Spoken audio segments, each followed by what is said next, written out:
Jésus, mon espoir, c'est toi. Oh. Jésus, mon espoir, c'est toi. Oh, lion de la tribu de Juda, mon espoir, c'est toi. Abattu par la douleur, mon espoir, c'est toi. Méprisé, rejeté par tout le monde, mon espoir, c'est toi. Jésus, mon espoir, c'est toi. Oh Jésus, mon espoir, c'est toi. Oh Éternel des armées, Jéhovah, j'irai ton nom. Mon espoir, c'est toi. Oh, oh Elohim, El Shaddai, Jéhovah, mon espoir, c'est toi. Jésus, mon espoir, c'est toi.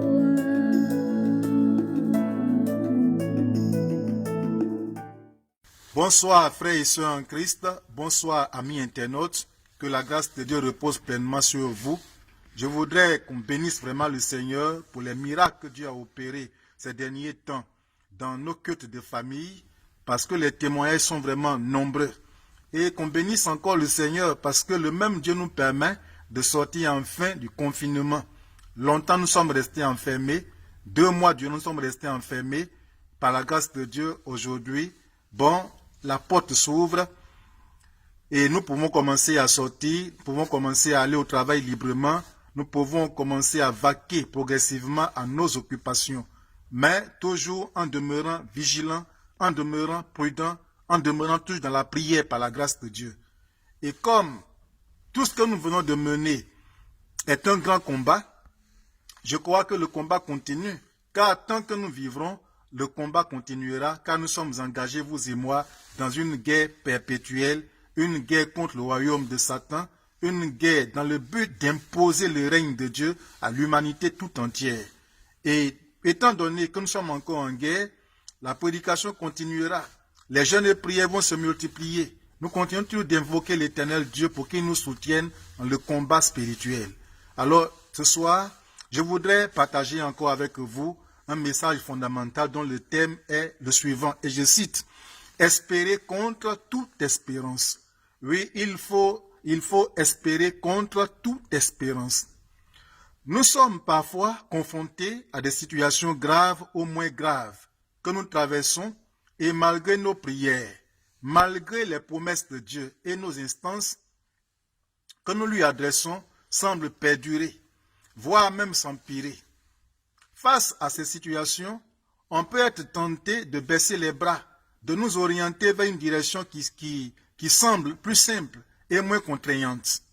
L'épreuve dure parfois trop longtemps, au-delà de ce que nous pensons pouvoir surmonter, et même si la douce voix du Saint-Esprit nous fait comprendre qu'on doit persister, qu'on doit persévérer, parfois, bien aimé, on a envie de lâcher prise. Malheureusement, lâcher prise est le choix que font bon nombre de chrétiens aujourd'hui. De manière légitime ce soir, on pourrait se poser ces questions. Et la première est la suivante. Que faire lorsqu'une situation complexe et trop difficile se présente à nous? Que faire également lorsque cette situation complexe à laquelle nous tentons de résister semble tenir ferme et même aller de mal en pire? La réponse à ces questionnements pourrait se résumer de manière brève à cette formule, bien-aimée. Il faut espérer contre toute espérance. Je dis bien encore, il faut espérer contre toute espérance. Cette phrase semble anodine, trop simple peut-être, surtout si vous êtes dans une situation trop délicate et bien trop lourde à vos yeux.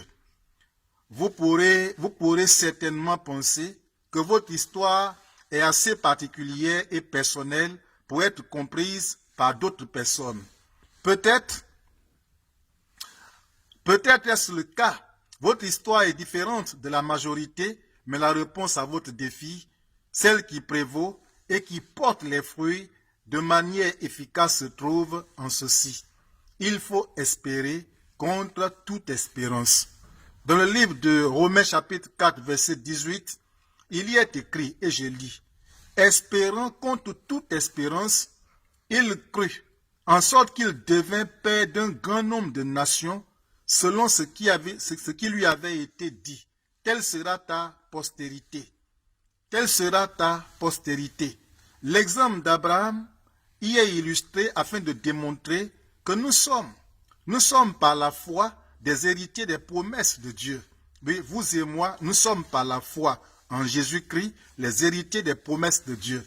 Ce texte nous montre également, à partir du verset 18, comment Abraham, le patriarche Abraham, a espéré contre toute espérance, alors qu'il traversait à l'époque une longue épreuve, et qu'il attendait la manifestation d'une promesse de la part de Dieu, celle d'avoir une postérité. Nous savons tous qu'Abraham est surnommé le père de la foi. Cela signifie qu'espérer contre toute espérance nécessite de la foi en Dieu. Oui, il nous faut de la foi en Dieu. Une foi qui permet, une foi qui permet aux situations les plus difficiles de dégager notre chemin. Une foi qui permet à la maladie de quitter nos corps. Une foi qui permet aux stériles d'enfanter. Une foi qui nous permet d'obtenir la victoire. Et nous allons, par la grâce de Dieu, tirer de ce texte des leçons qui vont renverser certaines barrières devant nous ce soir. Oui, bel et bien, il se dresse quelquefois devant nous des barrières, des oppositions, des obstacles, des empêchements qui nous obligent à rester dans notre confort, qui nous empêchent d'évoluer. Dieu va nous révéler ce soir par sa parole quelques secrets, quelques leçons pour nous aider à renverser ces barrières et nous permettre d'avancer par la grâce de Dieu. Et la première leçon que ce texte nous révèle ce soir est la suivante, et je la révèle. Nous devons croire en la fidélité de Dieu. Oui, nous devons croire en la fidélité de Dieu. Dans Genèse 12, versets 1 à 5, je vais le paraphraser. Dieu s'est révélé à Abraham dans un songe et Dieu lui a dit, « Abraham, lève-toi et quitte ta patrie, va t'installer à Canaan. Là-bas, je serai avec toi, je te bénirai, je te donnerai de grandes richesses, tu auras une riche postérité, tu seras le père de plusieurs nations et que toutes les familles de la terre vont être bénies en toi.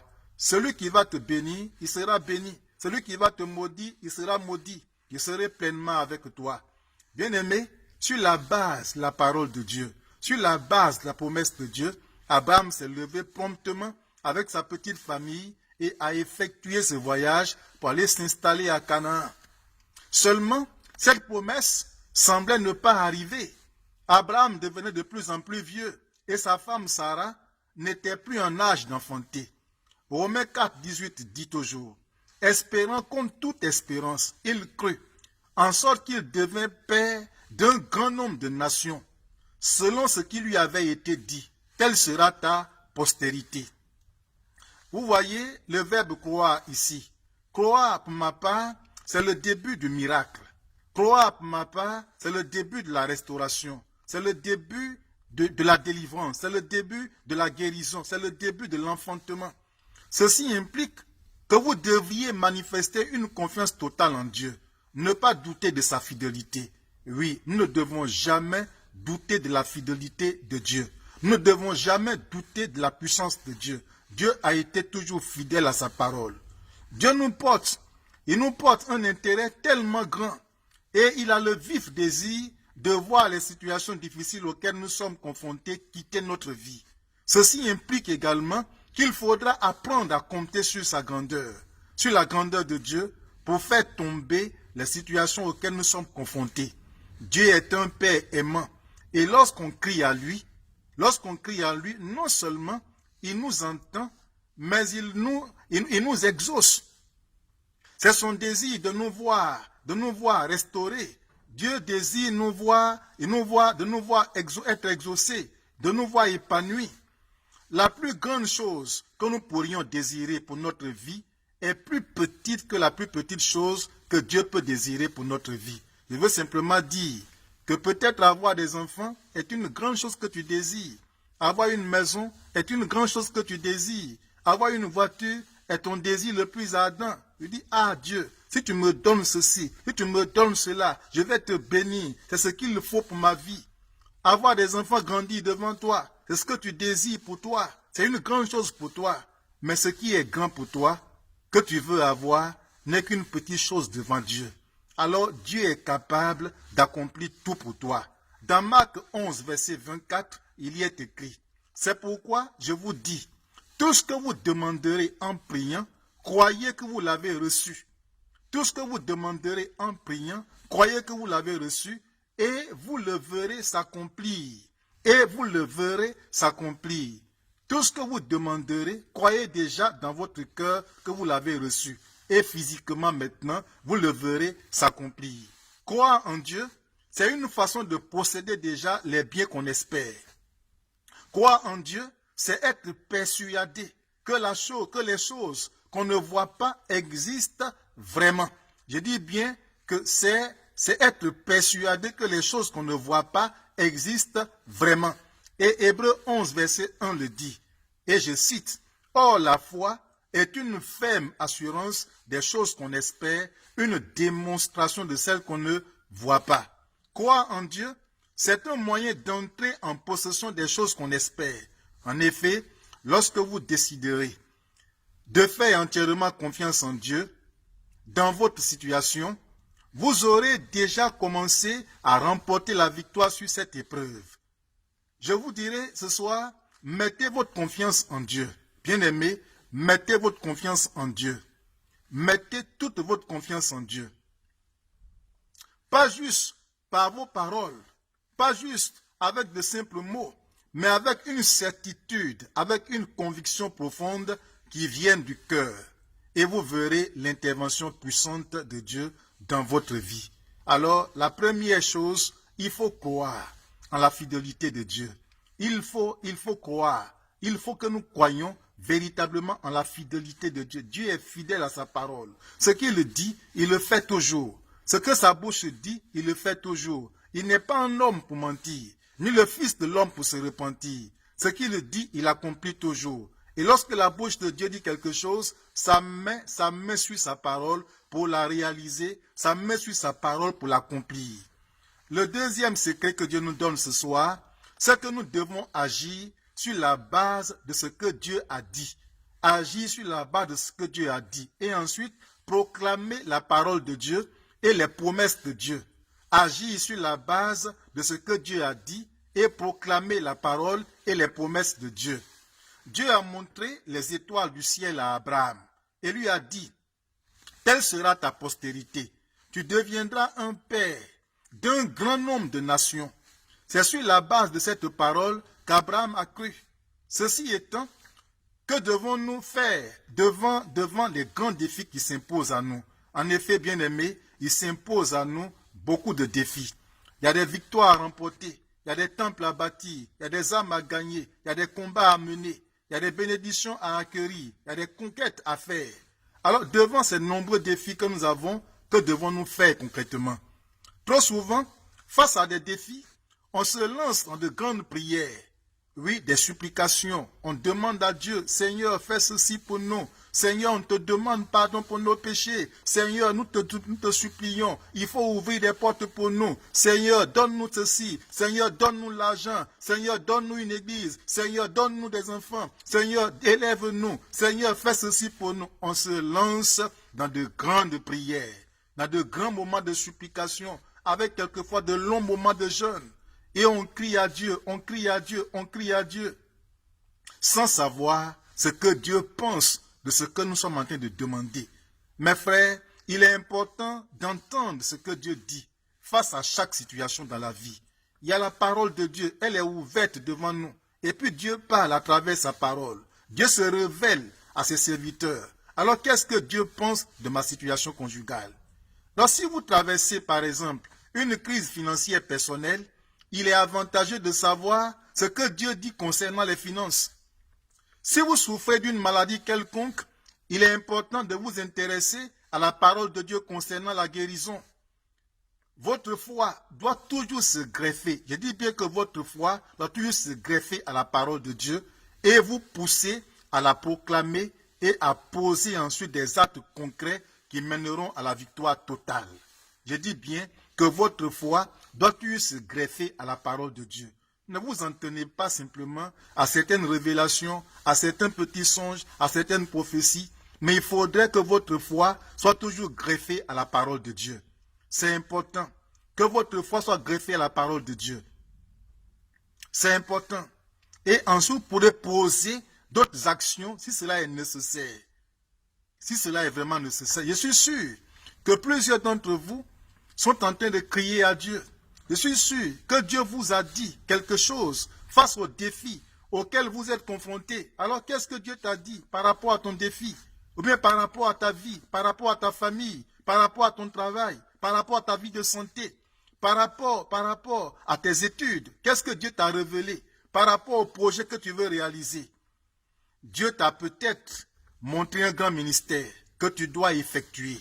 Je donne quelques exemples comme ça. Dieu t'a peut-être montré un grand ministère que tu dois effectuer, mais il semble bien lointain et compliqué.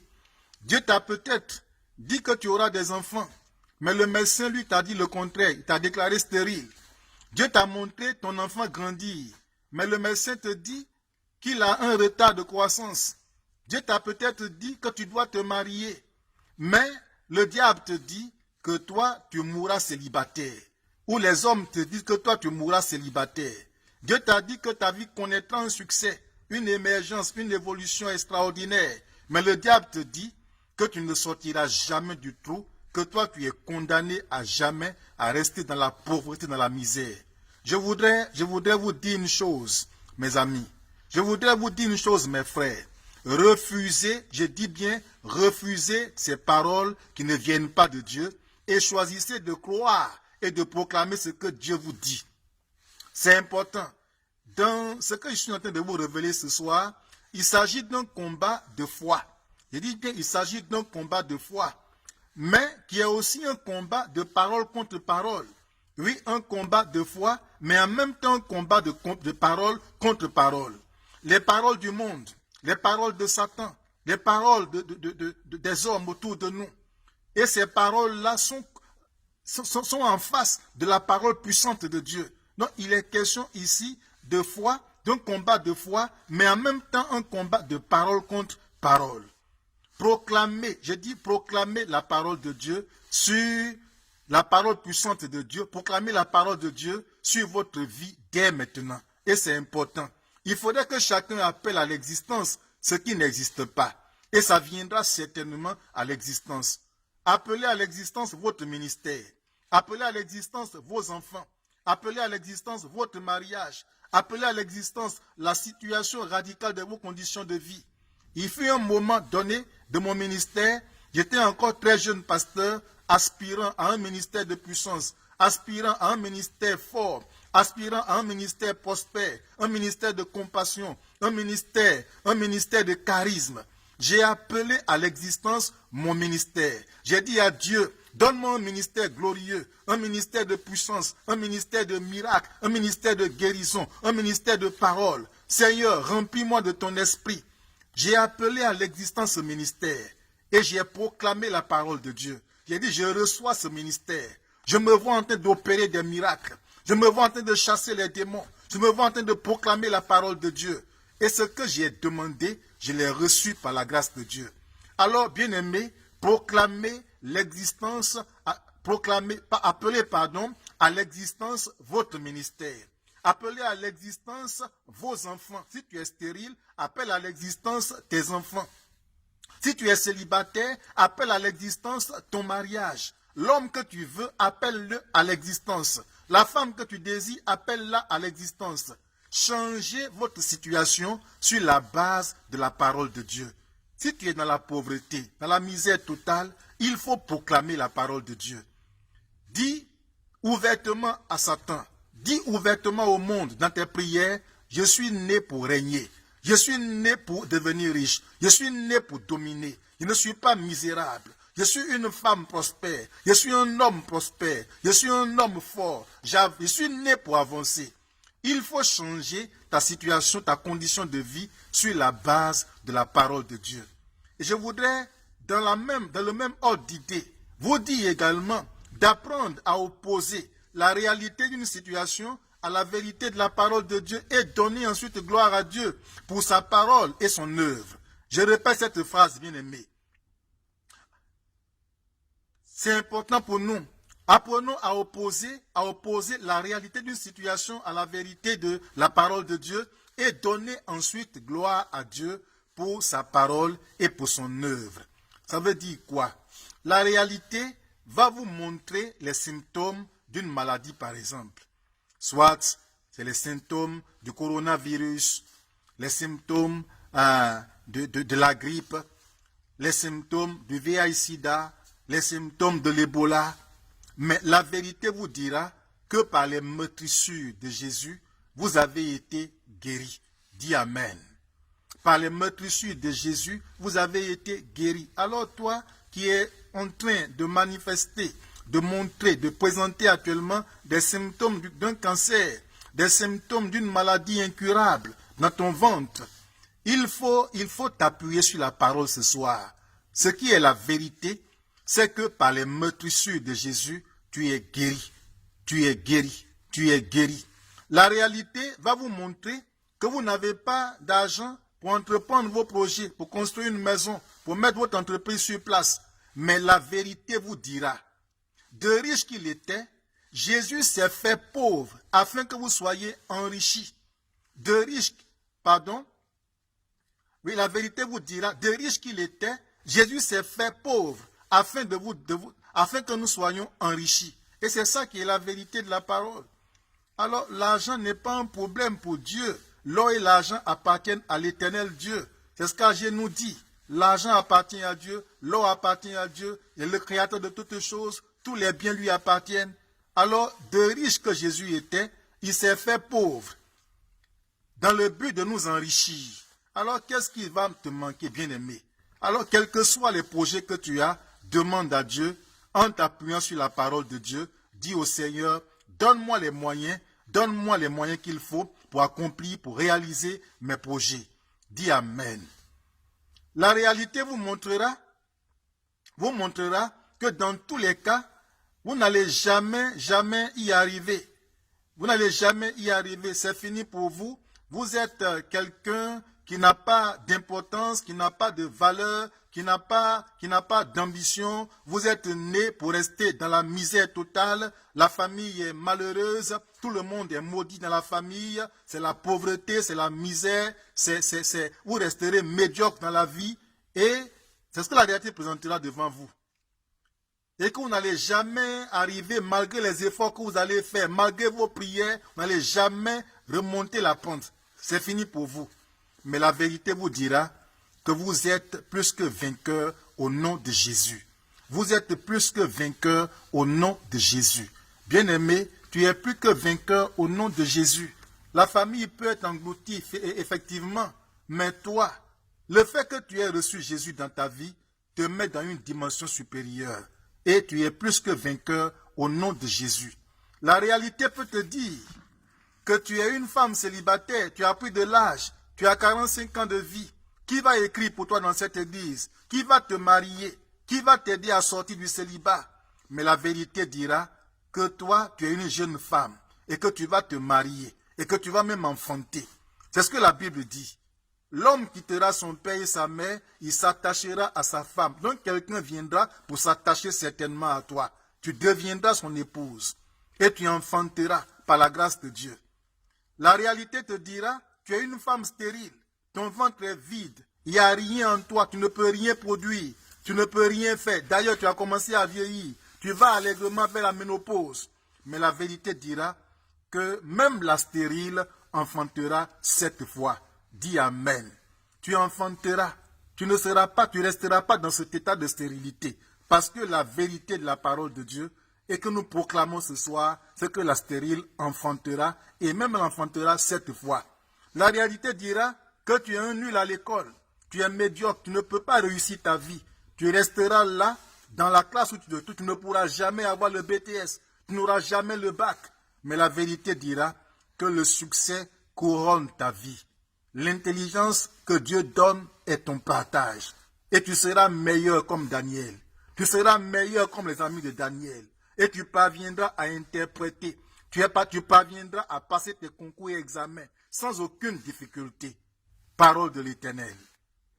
Je voudrais conclure cela en disant, je dirais ce soir que nous avons de nombreux témoignages de personnes qui ont vécu des situations effroyables, mais qui, malgré tout, ont choisi de persévérer et d'espérer contre toute espérance et de garder leurs yeux fixés sur la grandeur de Dieu.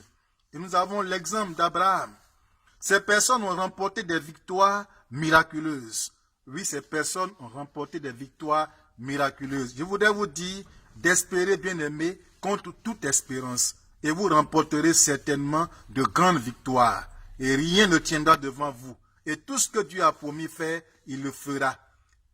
Les combats dans lesquels vous êtes engagés, ne perdez pas courage. Demeurez toujours tenace, demeurez toujours ferme. Espérez contre toute espérance et vous régnerez par la grâce de Dieu. Alors que le Seigneur vous bénisse. Sur ce, nous allons prier et invoquer encore le Seigneur ce soir pour ses bienfaits. Il est le Dieu vivant, il est le Dieu puissant qui nous a toujours été fidèle, qui a toujours été à nos côtés, nous soutenant en toutes choses. Alors remercions le Seigneur pour sa parole. Merci Saint-Père pour ta grâce qui est notre partage. Merci source de vie pour ton amour manifeste encore aujourd'hui envers tes enfants que nous sommes. Tu nous emmènes, ô Yahvé Dieu, à une autre dimension en nous emmenant ce soir à espérer contre toute espérance, à nous mettre au-dessus de toutes les barrières, de tous les obstacles que Satan et ses démons mettent devant nous. Gloire te soit rendue. Honneur te soit rendu, élévation à toi seul, la magnificence te revienne véritablement à toi qui détiens véritablement toutes choses entre tes mains. Gloire à toi Yahvé, louange à toi Tout-Puissant, au nom de Jésus. Je vais vous demander aujourd'hui de demander pardon à Dieu parce que le doute est dans vos cœurs, l'incertitude. Facilement, vous lâchez prise. Facilement, vous abandonnez le combat. Facilement, vous vous découragez. Facilement, vous fuyez le combat. Facilement, vous jetez l'éponge. Vous allez demander pardon à Dieu à cause de votre incrédulité, à cause de l'incertitude qui prévaut dans vos cœurs.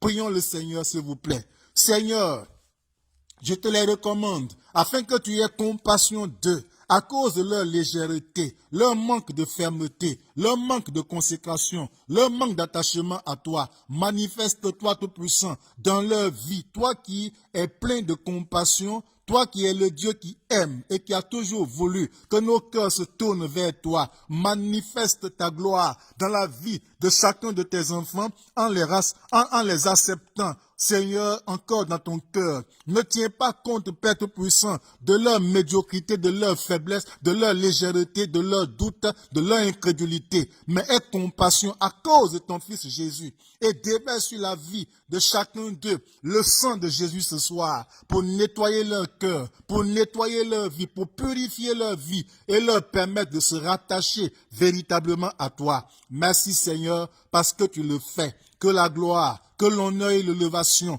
te reviennent à toi seul qui es Dieu. Au nom de Jésus, tu vas renverser toutes les barrières qui se tiennent devant toi. Je voudrais que tu mettes la main sur ton cœur ce soir et tu vas lever la main droite contre le deuxième ciel et tu vas renverser toutes les barrières, les forteresses, les difficultés énormes qui se dressent devant toi. Tu as espéré, oui, être délivré de ces choses, mais malgré ton espérance, malgré ta prière, malgré les combats menés, malgré les jeûnes que tu as multipliés, malgré les hommes de Dieu que tu as consultés, la situation persiste, elle perdure et tu étais découragé. Mais ce soir, Dieu t'ouvre encore une porte, une issue de sortie pour te permettre de sortir de cette crise. Tu vas lever la main et nous allons tous parler ensemble à la forteresse. Nous allons parler ensemble, oui, aux barrières qui sont dressées devant toi. Ça peut être la maladie, ça peut être la mort, ça peut être l'échec, ça peut être la pauvreté, ça peut être un mal quelconque, des démons qui sont même dans ta maison, ça peut être une pression que tu sens sur ta vie, tu n'arrives pas à t'en sortir, des difficultés financières prévalent dans ta vie. Prions le Seigneur et combattons tous ces mauvais esprits. Je voudrais que vous priez, vous identifiez le mal qui prévaut dans votre vie et vous le combattez, vous brisez les liens qui sont là, vous les détruisez. Prions ensemble le Seigneur. Revêtus de la puissance de Dieu, je viens contre vous ce soir et je détruis toutes vos œuvres par la parole, quel que soit l'impact que vous avez sur la vie de mon frère, sur la vie de ma sœur. La Bible déclare que le Fils de l'homme est apparu pour détruire les œuvres du diable. C'est pourquoi je me revêts de la puissance de Dieu et détruis toutes vos œuvres dans la vie de mon frère. Les barrières que vous avez toujours mis devant sa face pour l'empêcher d'avancer dans la vie, pour l'empêcher d'évoluer dans la vie. Je me lève contre vous et je renverse à l'instant même toutes vos barrières. Je renverse à l'instant toutes vos barrières. Je renverse à l'instant toutes vos barrières. Je détruis toutes vos œuvres par l'autorité que Dieu m'a octroyée. Allez-vous-en, allez-vous-en, allez-vous-en, allez-vous-en. Libérez sa vie, que les montagnes de malédiction, les montagnes d'échecs, les dominations mystiques contre la vie de mon frère, contre la vie de ma sœur, je vous fais tomber ce soir. Je vous fais tomber ce soir. Je vous fais tomber ce soir. Je renverse toutes vos forteresses. Je brise tous vos liens. Car j'en ai l'autorité. J'en ai l'autorité. J'en ai l'autorité. J'en ai l'autorité. Jésus m'a mis au-dessus de vous. Allez libérer leur corps. Libérez ce corps. Libérez ce corps. Libérez sa destinée. Vous qui vous opposez à leur destinée. Vous qui vous opposez à leur épanouissement. Vous qui vous opposez à leur enfantement, je me lève contre vous, je détruis vos œuvres, je détruis vos œuvres, je brise tous vos liens par la puissance de Dieu. Toi qui t'opposes à son enfantement, toi qui attaques leurs entrailles, je m'attaque à toi, je brise tes liens, je détruis toutes tes œuvres par l'autorité que Dieu m'a octroyée au nom de Jésus-Christ. Que les esprits de mort, vous qui les étouffez de nuit, même comme de jour, je viens contre vous, puissance de mort. Mort, où est ta victoire? Mort, où est ton aiguillon? Quel que soit l'impact que tu as sur la vie de mon frère, en l'étouffant la nuit, en l'étouffant même la journée, mort précoce, je m'attaque à toi, je détruis tes œuvres, je détruis toutes tes œuvres ce soir, par la puissance de Dieu. Libère toutes ces vies, au nom de Jésus, au nom de Jésus, au nom de Jésus. Bien-aimé, la gloire de Dieu est sur toi. Les deux mains levées vers le trône de Dieu. Le diable a proclamé des paroles négatives sur toi, que tu ne vas jamais avancer, que tu ne vas jamais réussir. Ce soir, c'est parole contre parole. C'est la foi, c'est une guerre qui se mène par la foi, mais c'est parole contre parole. Parole de Satan contre la parole puissante de Dieu. Parole des hommes contre la parole puissante de Dieu. Tu vas proclamer sur toi-même ta propre vie la parole de Dieu. Dis avec moi, je réussirai. Je réussis maintenant, j'avance maintenant, j'avance maintenant, j'avance maintenant, j'avance maintenant, je prospère, je prospère, je prospère, je prospère, je reçois ma guérison, je reçois ma guérison, je reçois ma guérison, je reçois ma guérison, je reçois ma guérison, je reçois ma guérison, je prospère, j'avance, j'avance, j'avance, j'avance, alors que tout ce qui est obstacle parte de toutes ces vies. Et que, Père, ton règne s'établisse dans la vie de tes enfants. Que ta force leur soit communiquée et qu'aucune puissance ne les retienne. Qu'aucune domination démoniaque ne domine encore leur vie. Manifeste ta gloire et que le Saint-Esprit, oui, ton esprit, l'esprit vivant, l'esprit de paix, l'esprit de joie, l'esprit de grâce, pénètre leur cœur et les relève, les élève, les mette au-dessus de toutes les épreuves, les mette au-dessus de toutes les barrières, les mette au-dessus de toutes les situations contraires à ta volonté. Longtemps, ils ont lutté. Longtemps, Seigneur, ils ont souffert. Longtemps, ils ont pleuré. Longtemps, ils ont gémi. Mais aujourd'hui, tu te lèves pour manifester ta gloire dans leur vie, pour manifester ta puissance dans leur vie.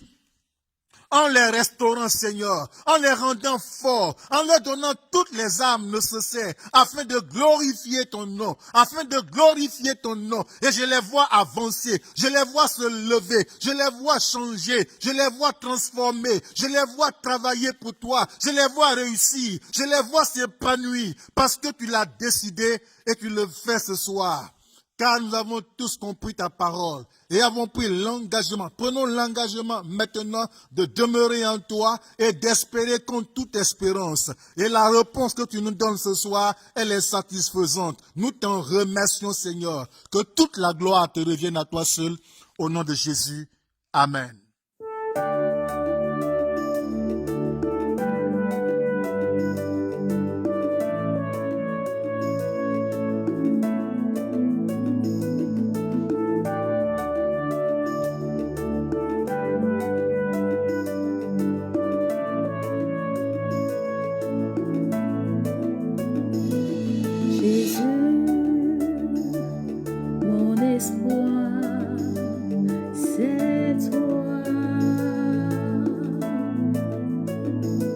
Jésus,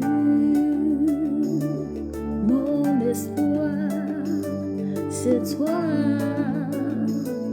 Oh. Jésus, mon espoir, c'est toi.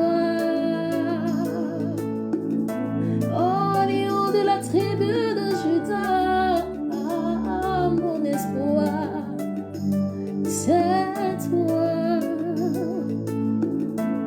Abattu par la douleur, mon espoir, c'est toi. Méprisé, rejeté par tout le monde, mon espoir, c'est toi.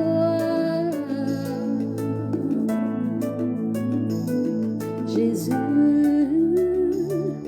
mon espoir, c'est toi. Oh Jésus, mon espoir, c'est toi. Oh Éternel des armées, Jéhovah, j'irai ton nom. Mon espoir, c'est toi. Oh, oh Elohim, El Shaddai, Jéhovah, mon espoir, c'est toi. Jésus.